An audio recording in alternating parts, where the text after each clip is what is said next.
Hello friend, let discuss some questions and answers from modern history.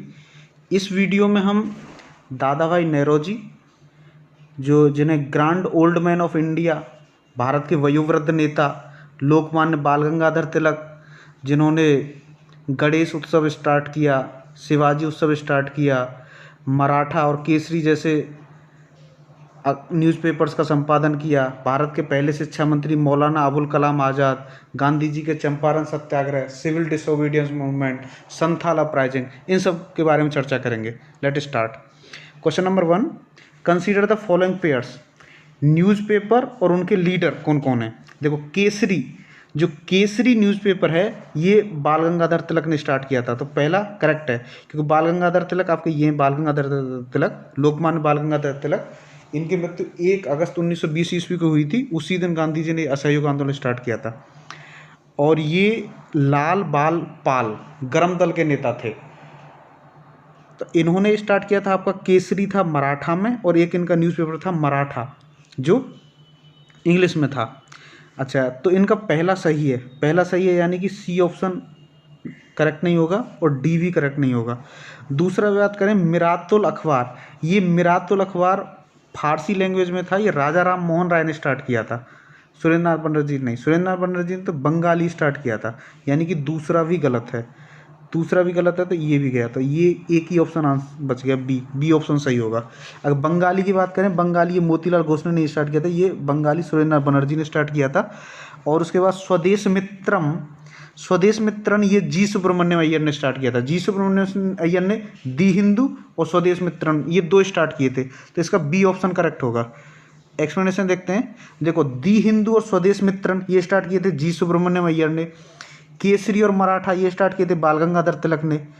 और बंगाली ये start किया था आपका सुरेंद्र नाथ बनर्जी ने। और मिरातुल अखबार स्टार्ट किया था राजा राम मोहन राय ने। केसरी जो था ये एक मराठी न्यूज़पेपर था जो 1881 ईस्वी में बाल गंगाधर तिलक द्वारा पब्लिश हुआ था। और तिलक ने एक मराठा भी पब्लिश किया था जो इंग्लिश में था। तो इन्होंने ही शिवाजी और गणेश इन उत्सवों का स्टार्ट किया था। और इसके बाद इनको जेल हुई थी 1908 ईस्वी में। फिर उसके बाद रिलीज हुए थे। फिर उसके बाद इन्होंने होम रूल आंदोलन स्टार्ट किया था 1916 में। अच्छा, और जो मिरातुल अखबार है, Miratul Akhbar was a Persian language journal founded and edited by Raja Ram Mohan Roy. The newspaper was first published on 12 April 1822। और बंगाली की बात करें, Surendra Nath Banerjee founded newspaper the Bengali in 1879 and founded the Indian National Association with Anand Mohan Bose, the first Indian political organization of its kind। जो सुरेंद्र नाथ बनर्जी हैं, इन्होंने Bengali newspaper start किया था 1879 में, और इंडियन नेशनल एसोसिएशन की स्थापना की थी आनंद मोहन बोस के साथ मिलकर। तो अभी चलते हैं आगे। और ये राजा राम मोहन राय के बारे में और एक और बात, इन्होंने सती प्रथा का अंत करवाया था 1828 में लॉर्ड विलियम बेंटिंग की सहायता से। और इनका जन्म हुआ था 1772 ईस्वी में राधानगर में, बंगाल में। और आत्मीय सभा की स्थापना की थी 1815 ईस्वी में। और अकबर द्वितीय ने इन्हें राजा की उपाधि दी थी। फिर ये राजा की पेंशन बढ़वाने के लिए इंग्लैंड गए थे, जहां इनकी मृत्यु हो गई थी। और 1933 ईस्वी में इनकी इंग्लैंड में मृत्यु हो गई थी, राजा राम मोहन राय के बारे में। और इन्होंने शबद कौमुदी भी स्टार्ट किया था। नेक्स्ट चलते हैं। Consider the following statement about Maulana Abul Kalam Azad. Maulana Abul Kalam Azad ऐसे नेता थे जिन्होंने सबसे लंबे समय तक कांग्रेस की अध्यक्षता की। और ये भारत के पहले एजुकेशन मिनिस्टर भी थे। इनकी मृत्यु 1858 ईस्वी में हुई। और इन्हें भारत रत्न भी मिला है, अराउंड 1992 के आसपास भारत रत्न भी मिला है। देखो, फर्स्ट स्टेटमेंट है कि he was influenced by sir Syed Ahmed Khan. ये सर सैयद अहमद खान से प्रभावित थे, बिल्कुल सही है। सर सैयद अहमद खान जिन्होंने मोहम्मडन एंग्लो ओरिएंटल कॉलेज की स्थापना की, और जो बाद में 1920 ईस्वी में अलीगढ़ मुस्लिम विश्वविद्यालय के नाम से विख्यात हुआ। और इन्होंने एक ही पब्लिश्ड द उर्दू न्यूज़पेपर अल हिलाल। ये भी बिल्कुल सही है, फर्स्ट भी सही है, दूसरा भी सही है। तीसरा है ही advocated the partition of British India into independent India and Pakistan. ये गलत है। ये जब तक जिंदे रहे इन्होंने इंडिया पाकिस्तान के पार्टीशन का विरोध किया। ये यूनिटी में विश्वास करते थे। और इन्होंने कांग्रेस के लीडर्स को और मोहम्मद अली जिन्ना को, दोनों को पार्टीशन के लिए दोषी ठहराया था। ये आपके मौलाना अबुल कलाम आज़ाद। तो इसका तीसरा गलत है, यानी कि ये भी गलत है, ये भी गया, ये भी गया, तो इसका ए ऑप्शन करेक्ट होगा। एक्सप्लेनेशन देखते हैं। देखो, Maulana Abul Kalam Azad 1888 to 1958 was one of the leaders of the Indian independence movement against British rule in the first half of the 20th century. He was highly respected throughout his life as a man of high moral integrity.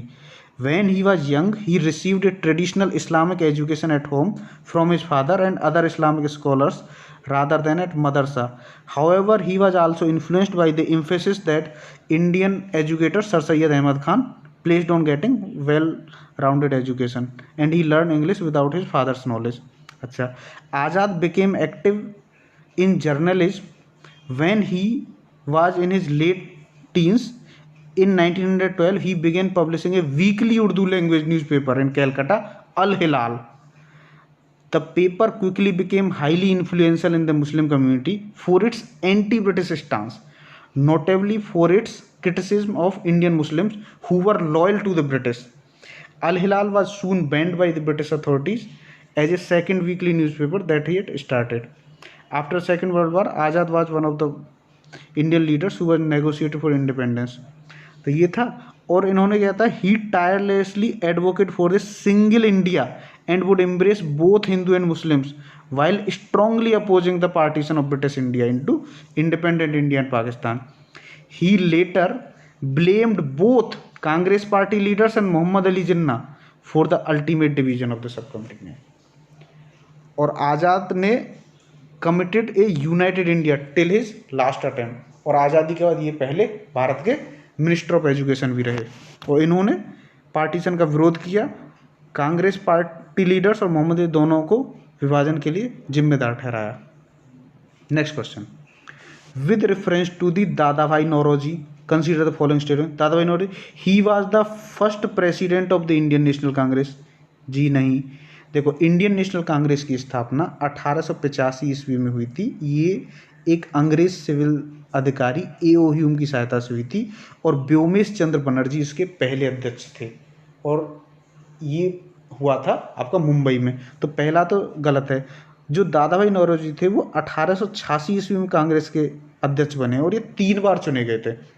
दादा भाई नौरोजी को हम भारत के वयोवृद्ध नेता के नाम से भी जानते हैं, grand old man of India. और इन्होंने he was the first Indian to be elected to British House of Commons. ये पहले भारतीय थे जो ब्रिटिश हाउस ऑफ कॉमन्स के लिए चुने गए थे। आई थिंक 1892 के अराउंड ये चुने गए थे। तो दूसरा ऑप्शन इसका सही है, तो इसका बी ऑप्शन करेक्ट होगा, 2 ओनली। एक्सप्लेनेशन देखते हैं। देखो, पहला करेक्ट नहीं है, क्योंकि देखो, Womesh Chandra Banerjee was the first president of Indian National Congress Bombay में in December 1885। Dada Bhai Naoroji was the second president of Indian National Congress Calcutta in December 1886। और उसके बाद लास्ट फिर हुए थे I think third Badruddin Tyab ji, और उसके बाद जॉर्ज यूल। अच्छा, he organize the East India Association. इन्होंने ईस्ट इंडिया एसोसिएशन की स्थापना की थी 1866 ईस्वी लंदन में, to discuss the Indian questions and influence public man in England to promote Indian welfare. Later branches of association were started in prominent Indian cities. और क्या था, और ये हाउस ऑफ कॉमन्स के लिए चुने गए थे। 1892 में he was elected the British parliament on the liberal ticket from Central Finsbury. Finsbury में इनके नाम से नौरोजी रोड भी है। He was first Indian to win a seat in the House of Commons, however in 1895 he lost the seat in parliament. ये पहले हैं जिन्होंने इंडिया की नेशनल इनकम कैलकुलेट की थी 1867 के आसपास, और इन्होंने ये किताब लिखी है poverty and un British rule in India, जिसमें ड्रेन थ्योरी को एक्सप्लेन किया गया है। In his book, Poverty and British Rule of India brought attention to the Indian wealth drain into the Britain. In it, he explained the wealth drain theory. Dadabhai Naoroji's works in the Congress are praiseworthy. In 1886, 1893 और 1906, thrice he was elected as the president of INC. Indian National Congress के ये 3 बार 1886, 93 और 1906 में president रहे हैं। देखो 1886 में इन्होंने कलकत्ता के द्वितीय अधिवेशन की अध्यक्षता की थी। 1893 में लाहौर में जो अधिवेशन हुआ था वो 9th सेशन था, उसकी अध्यक्षता की।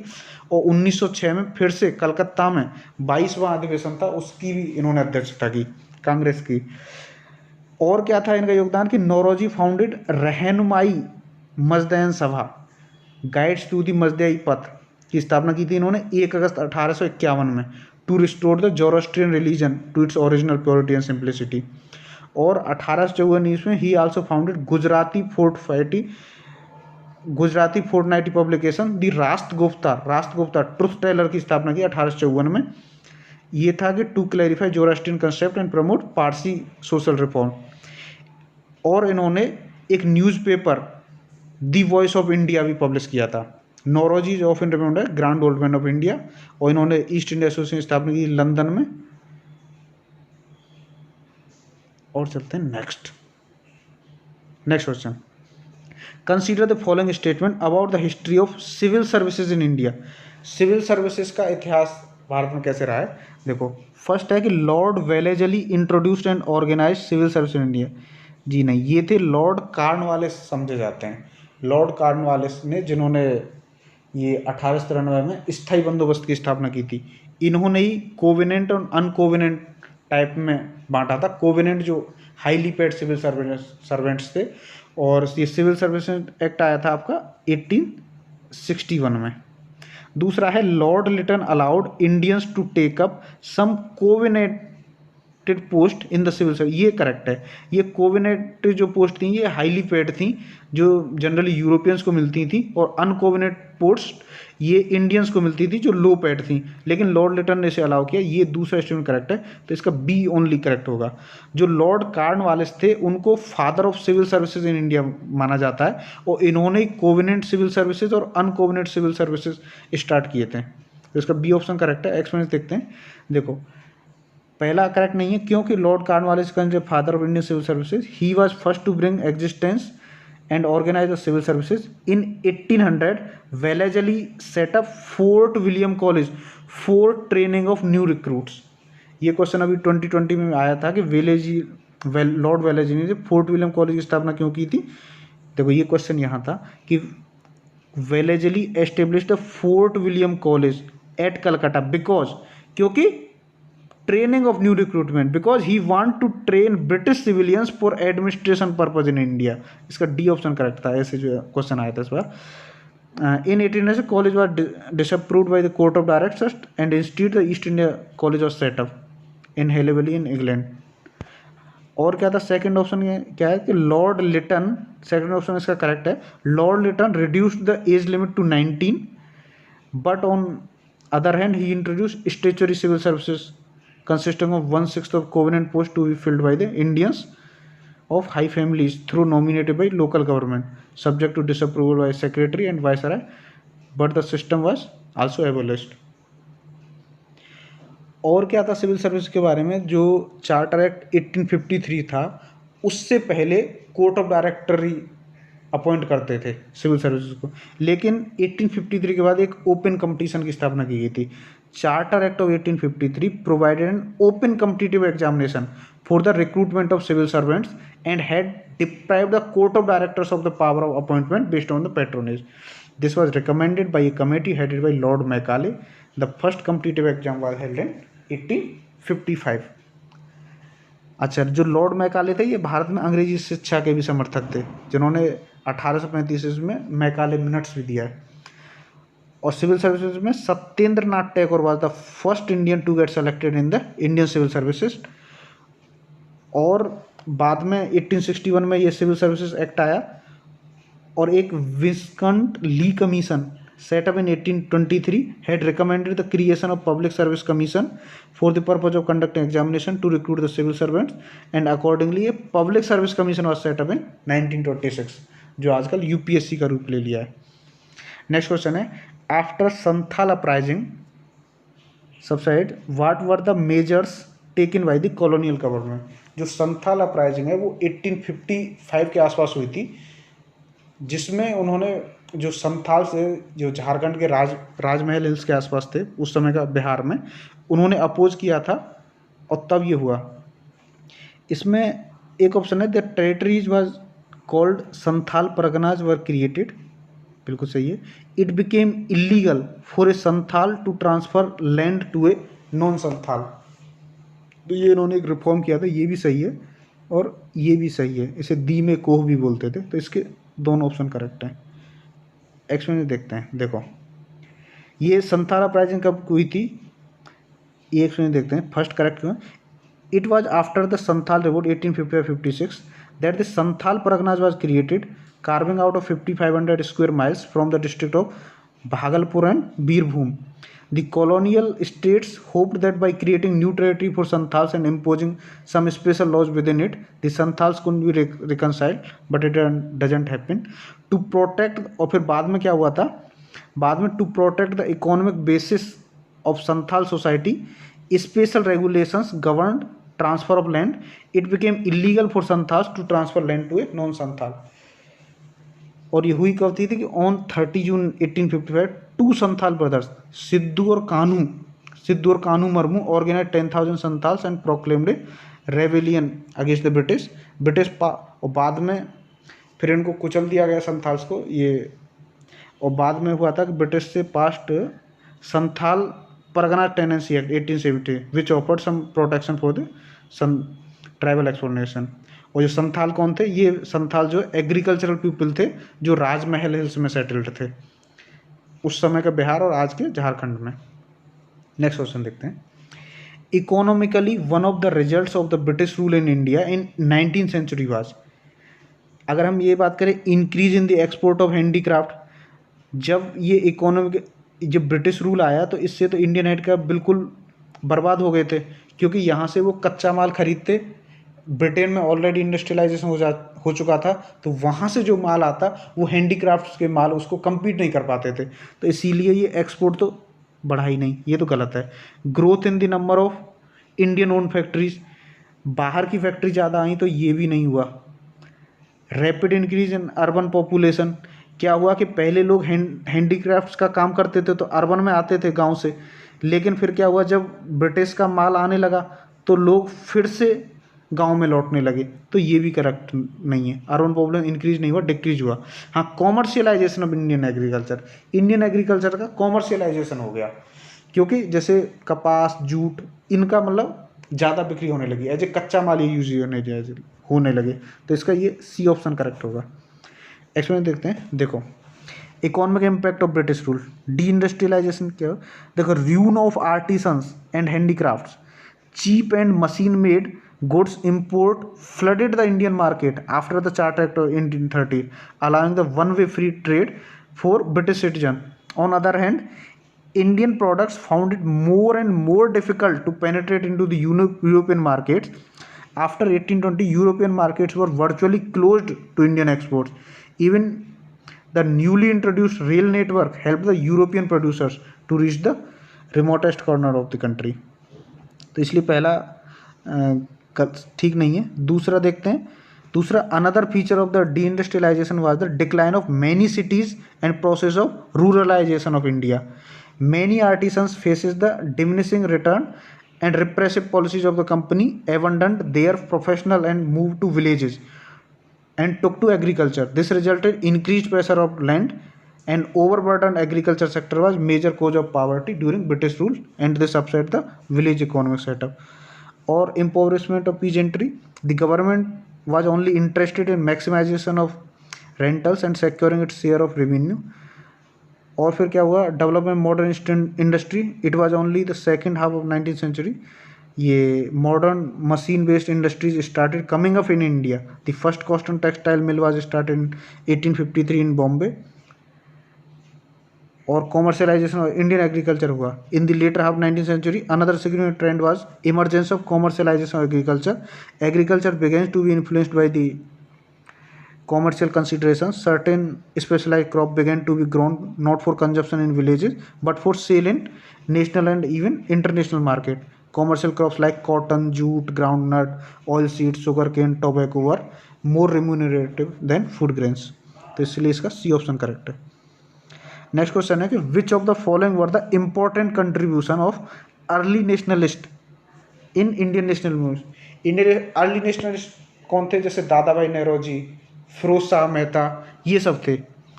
तो इनका क्या है कि पहला ऑप्शन ये दिया गया, to provide leadership to the movement in the early state, बिल्कुल करेक्ट है। To encourage the masses to participate in the national movement, ये मासेस को पार्टिसिपेट करने के लिए इनकरेज नहीं किया था इन्होंने। जो मासेस को नेशनल मूवमेंट में इनकरेज किया है वो गांधी फेज में हुआ है, चंपारण सत्याग्रह, बारदौली सत्याग्रह, इन सब के बाद civil disobedience.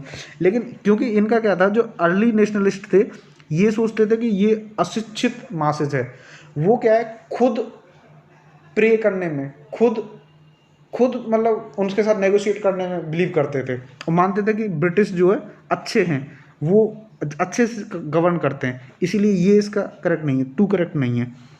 To provide economic criticism of colonial governing, ये करेक्ट है क्योंकि दादा भाई नौरोजी ने ही पहले ड्रेन वेल्थ थ्योरी दी थी, the poverty and unBritish rule in India लिखी, तो इसलिए ये करेक्ट है। To create public interest in political question and organize public opinion, ये भी करेक्ट है। 1, 3 and 4 आर करेक्ट, तो इसका डी ऑप्शन करेक्ट होगा। देखो एक्सप्लेनेशन देखते हैं। The important contributions of early nationalist ये थे कि to provide leadership to the movement in early state, to provide economic criticism of colonial government, to create public interest in political question and organization of public opinion. The early nationalists did not believe in capacity of masses and considered them as uneducated. It was the major weakness of early nationalists, most of whom were elite educated Indians. तो इसलिए इसका दूसरा correct नहीं। History of Indian nationalism में देखो तीन part रहे हैं। एक तो अर्ली नेशनलिस्ट जो 1850 से 1905 तक रही, फिर असर्टिव फेज रही 1905 से 1918 तक, एक्सट्रीमिस्ट जो सूरत स्प्लिट हो गया, गरम दल का उदय हुआ, और फिर एक गांधीयन इरा रही 1919 से 1947। जो 1885-1905 है जो अर्ली नेशनलिस्ट हैं। Congress was led by few leaders and called early nationalist, most of them were educated lawyers, teachers, doctor, journalist and professionals and many of them had studied at England. ये थे जैसे WC Banerjee, रास Bihari Ghosh, Dada Bhai Naoroji, Ranade, Gokhale, PR Naidu, Madan Mohan Malaviya, A.O. Hume, ये सब थे early phase में। Next question है, which of the following newspaper were started by Mahatma Gandhi. Mahatma Gandhi ने यंग इंडिया स्टार्ट किया था, इंडियन ओपिनियन भी स्टार्ट किया था, लेकिन न्यू इंडिया नहीं स्टार्ट किया। ये न्यू इंडिया एनी बेसेंट ने स्टार्ट किया था। तो 1 and 3 करेक्ट हैं, सी ऑप्शन करेक्ट है। देखो एक्सप्लेन, और गांधी जी ने एक हरिजन भी स्टार्ट किया था 1933 के आसपास। ये यंग इंडिया और इंडियन ओपिनियन ये दोनों गांधी जी के द्वारा स्टार्ट किए गए थे।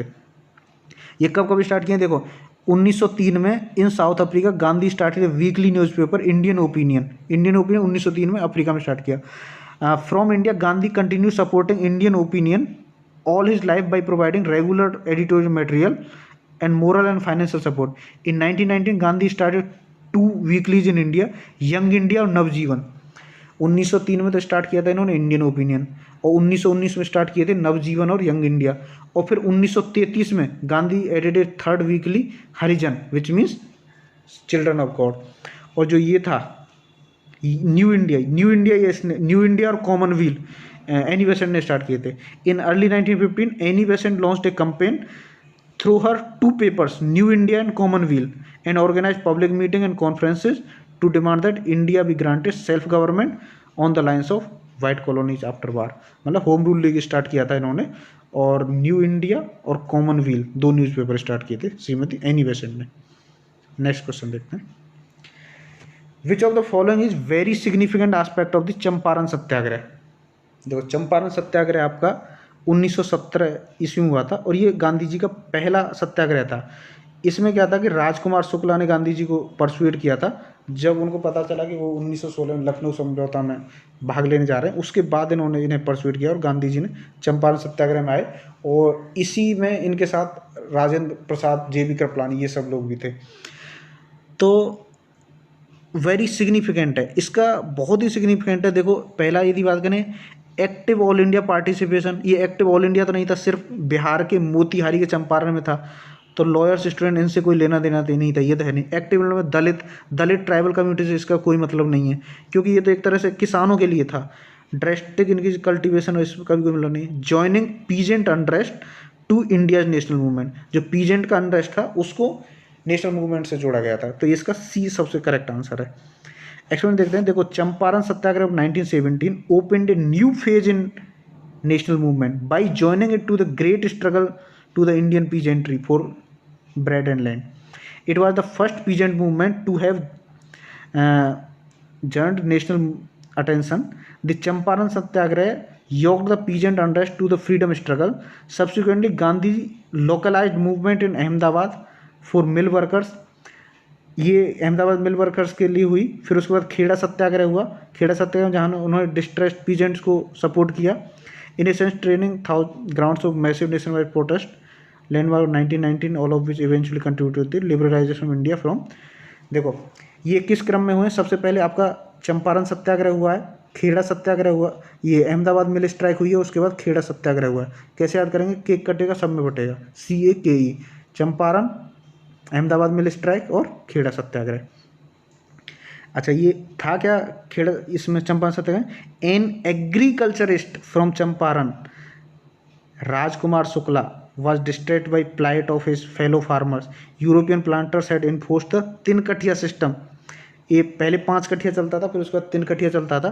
3 कठिया सिस्टम था कि भाई जो 3/20 पार्ट है उस पर आपको जो है इंडिगो कल्टीवेट करना ही करना है। लेकिन इंडिगो कल्टीवेशन से हो क्या रहा था कि उस समय तक जर्मन सिंथेटिक डाई आ चुकी थी मार्केट में, जिसने इंडिगो को रिप्लेस कर दिया था। तो अब उतनी वैल्यू नहीं मिलती थी, इसमें भी घाटा हो रहा था।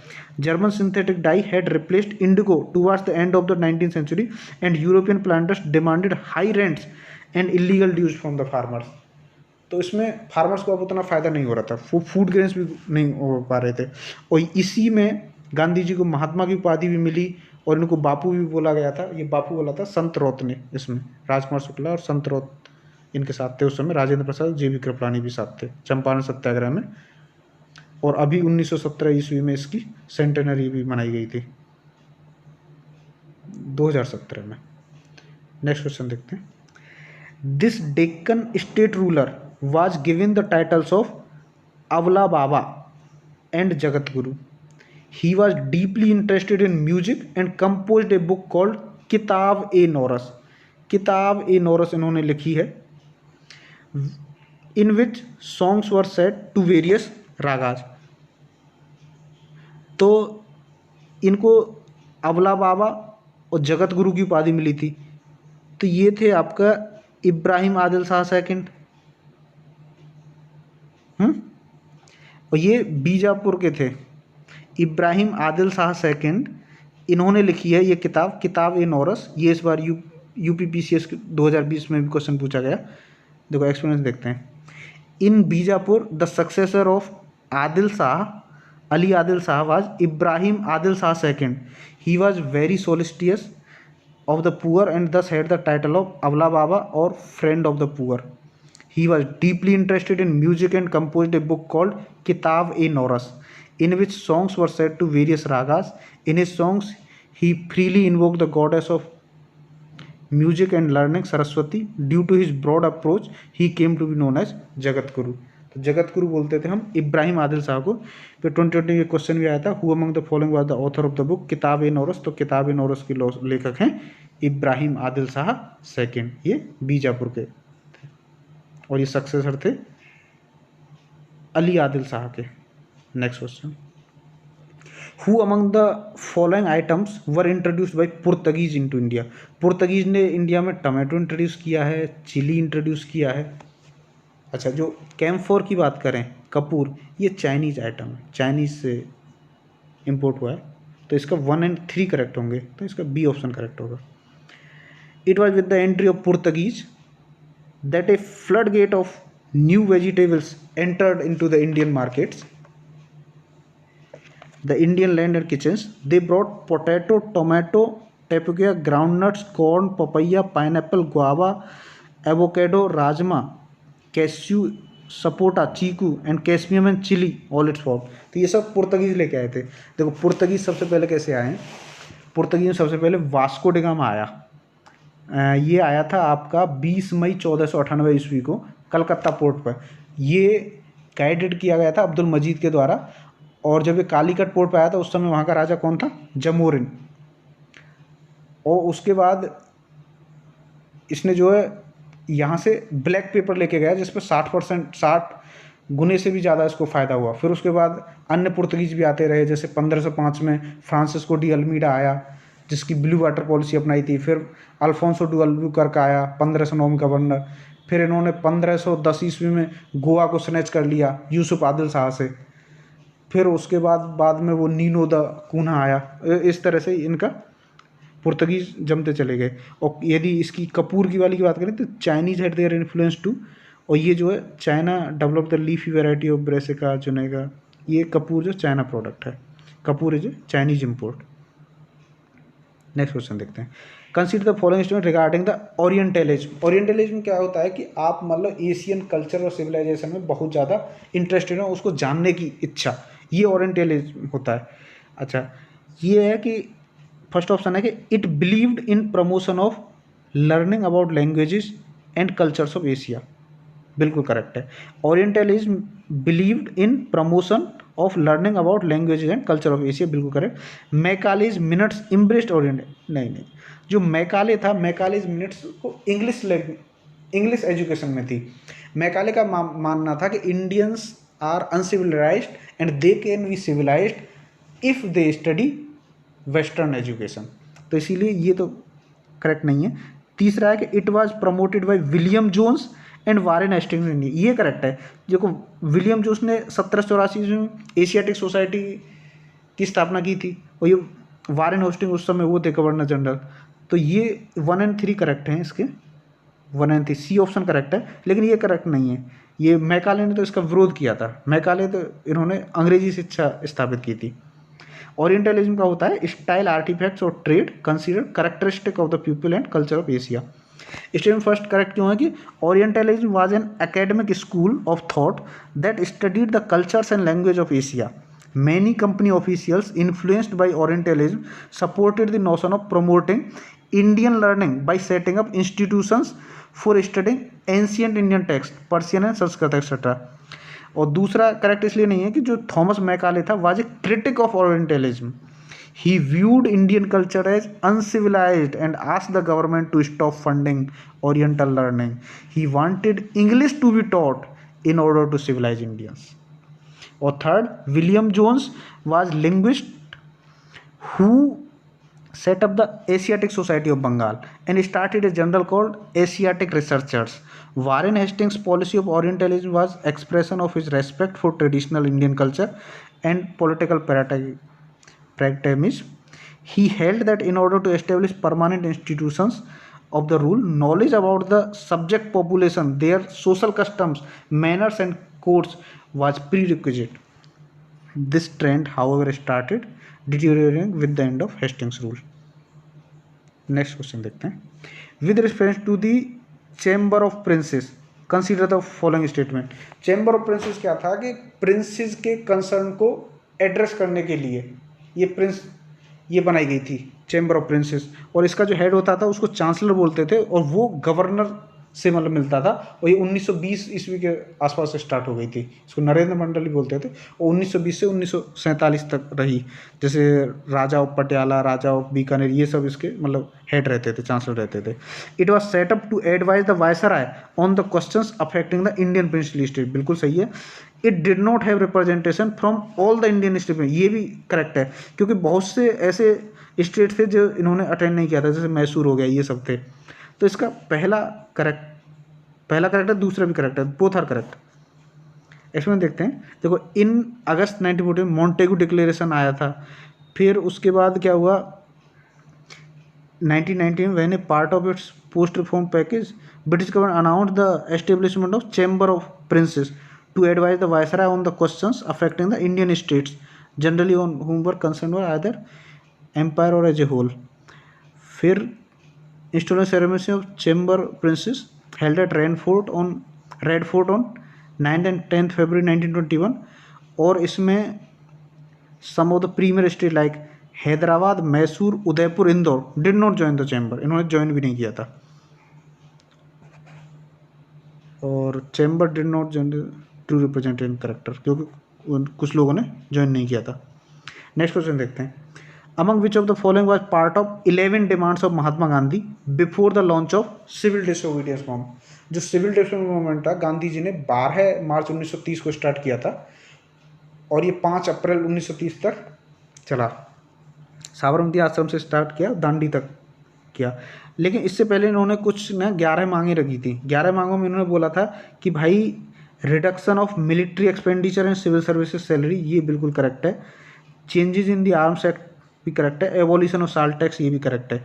लेकिन ये जो था ना commutation of death sentence of Bhagat Singh and his community, ये गांधी जी की 11 डिमांड्स में शामिल नहीं था।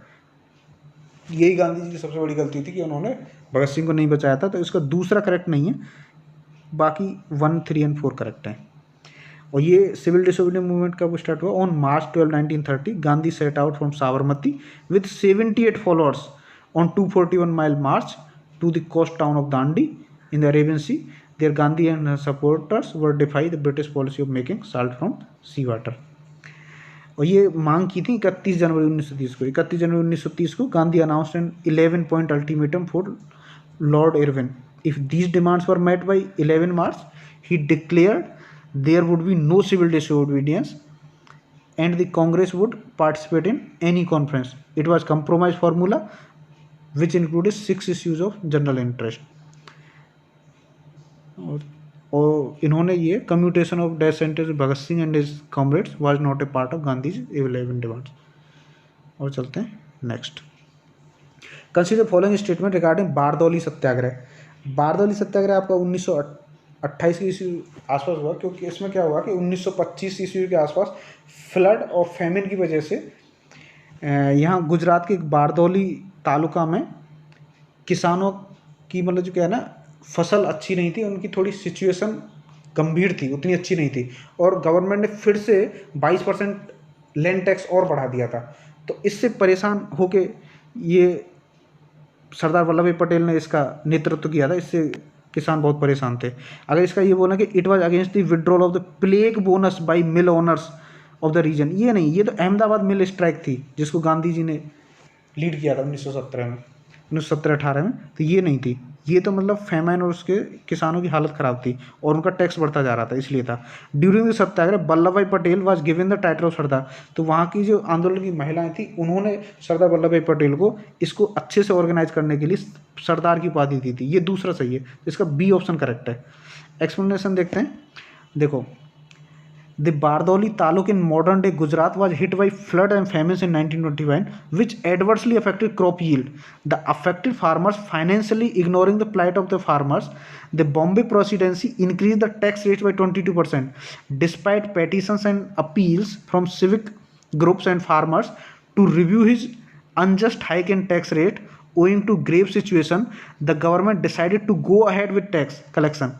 In 1927, local Congress party published इन्होंने किया और फिर उसके बाद authority did not budge. In 1928 farmers of Bardoli invited Vallabh Bhai Patel to launch the protest movement where all of them resolve not to pay taxes. और इसमें जो टैक्स दे रहे थे उनका फिर बॉयकॉट किया गया था। देसी ऑफ विड्रॉल और जो प्लेग बोनस था वो अहमदाबाद मिल स्ट्राइक के टाइम पे हुआ था। Vallabh Bhai Patel capacities at organiser speaker campaigner was inspiring the women of Bardoli gave him the title of Sardar. इन्होंने महिलाओं ने इनको बारदौली महिलाओं ने सरदार की उपाधि दी थी। इसके इफेक्ट हुए थे कि इससे डर कर गवर्नमेंट ने मैक्सवेल ब्रूमफील्ड कमीशन एस्टेब्लिश किया था to look into the matter. और revenue was reduce to 6.03%। Peasants were return their confiscated land और Patel emerge at the national leader after the success of Bardoli. तो thank you, this was for the day. Thank you, thanks for watching.